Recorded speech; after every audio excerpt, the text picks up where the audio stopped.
प्रभु यीशु मसीह के मीठे और मधुर नाम में आप सभी को हृदय से मेरा अभिनंदन। आज हम एक बार फिर भजन संहिता ज़बूर 5वां अध्याय उसका अध्ययन करने जा रहे हैं। और जब हम इस अध्याय को देखते हैं तो इससे पहले इसके पृष्ठभूमि को जब हम देखते हैं तो जैसे ज़बूर 3 और 4 अध्याय में उसकी पृष्ठभूमि में दाऊद जो है अबशलोम से छुपकर भाग रहा था, उसी प्रकार यहाँ पर भी दाऊद अबशलोम से भाग रहा है और वो प्रार्थना को यहाँ पर कर रहा है। इस अध्याय में 1 से 12 आयत हैं और इन 12 आयतों को 4 भागों में विभाजित किया गया है। आपके सामने इन चारों भागों को मैं रखने जा रहा हूँ। पहला भाग जो हम देखते हैं पहली आयत से 3री आयत में, उसमें दाऊद परमेश्वर से प्रार्थना कर रहा है। उसका भरोसा पूरा परमेश्वर पर है और उस परमेश्वर पर है जो प्रार्थनाओं को सुनता है। दाऊद कहता है कि मैं तुझी से प्रार्थना करूंगा, क्योंकि दाऊद को पता है कि दाऊद की प्रार्थना सुनने वाला परमेश्वर ही है। उसने पहले भी प्रार्थनाओं को किया और परमेश्वर ने उसकी प्रार्थनाओं को सुना, और यहाँ पर भी वो कह रहा है कि मैं तुझी से परमेश्वर प्रार्थना करूंगा। दाऊद यहाँ 2री आयत में परमेश्वर से कह रहा है, हे मेरे राजा।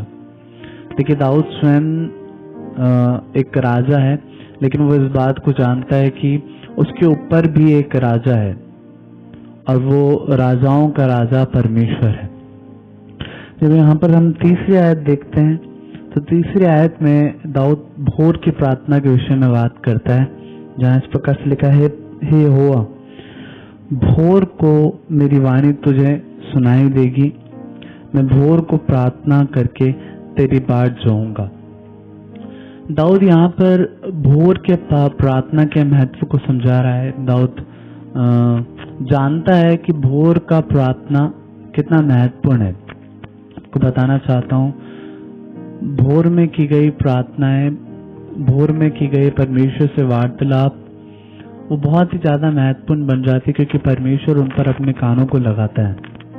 जब हम भजन संहिता 90 और उसकी 14वीं आयत को देखते हैं तो मूसा ने वहां पर इस प्रकार से लिखा है। भजन संहिता 90 उसकी 14वीं आयत में इस प्रकार से लिखा है, भोर को हमें अपनी करुणा से तृप्त कर कि हम जीवन भर जय जयकार और आनंद करते रहें। और भजन 119 के 147 में भी दाऊद जो है भोर की प्रार्थना के विषय में कहता है, मैंने पौ फटने से पहले दुहाई दी, मेरी आशा तेरे वचनों पर थी।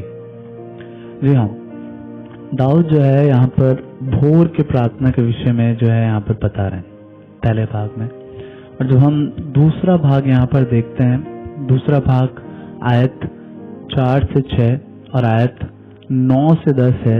मेरी नज़र में ये दूसरा भाग बहुत ज़्यादा इम्पोर्टेंट, बहुत ज़्यादा महत्वपूर्ण बन जाता है, कारण क्योंकि इस भाग में दाऊद जो है वो परमेश्वर से जो है दुष्टों के लिए, विरोधियों के लिए बात कर रहा है। और वो इस वचन में बता रहा है, इन आयतों में बता रहा है कि परमेश्वर दुष्टों से घृणा करता है और वो विरोधियों को बाहर निकाल देता है, उनका निर्वासन कर देता है। 4 आयत से 6 आयत तक जो है दाऊद यहाँ पर इस प्रकार से बताता है, परमेश्वर दुष्टों से, बुराई करने वालों से, घमंडियों से, अनर्थकारियों से, झूठ बोलने वालों से, हथियारों से, छल करने वालों मनुष्यों से परमेश्वर जो है घृणा करता है। और परमेश्वर 9वीं आयत से 10वीं आयत में परमेश्वर उन लोगों को जो सच्चाई से नहीं चलते, परमेश्वर उन लोगों को दोषी ठहराकर परमेश्वर उनको निकाल दे, और बलवा करने वालों को परमेश्वर, विरोधियों को परमेश्वर निर्वासन कर दे, निर्वासित कर दे। इस तरीके से दाऊद जो है यहाँ पर लिख रहा है। और यहाँ पर ये पहली दफा है जब दाऊद अपने विरोधियों के लिए, अपने शत्रुओं के लिए, उनके निर्वासन के लिए परमेश्वर से प्रार्थना को यहाँ पर कर रहा है और परमेश्वर से कह रहा है, परमेश्वर मेरे शत्रुओं को, उन दुष्टों को जिनसे आप भी घृणा करते हैं, उन्हें बाहर निकाल दीजिए।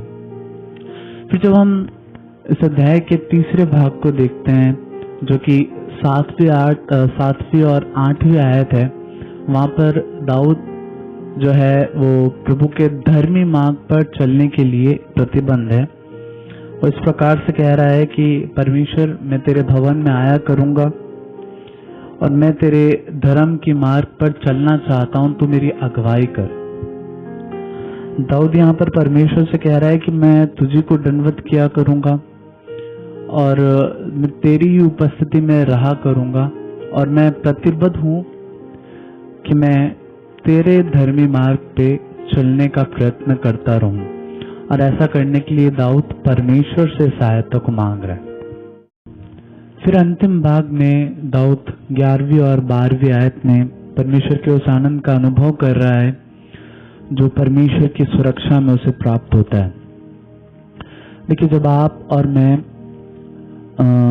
परमेश्वर के धर्म मार्ग में चलने के लिए प्रतिबद्ध होते हैं, परमेश्वर से प्रार्थना करते हैं, परमेश्वर आपके विरोधियों को,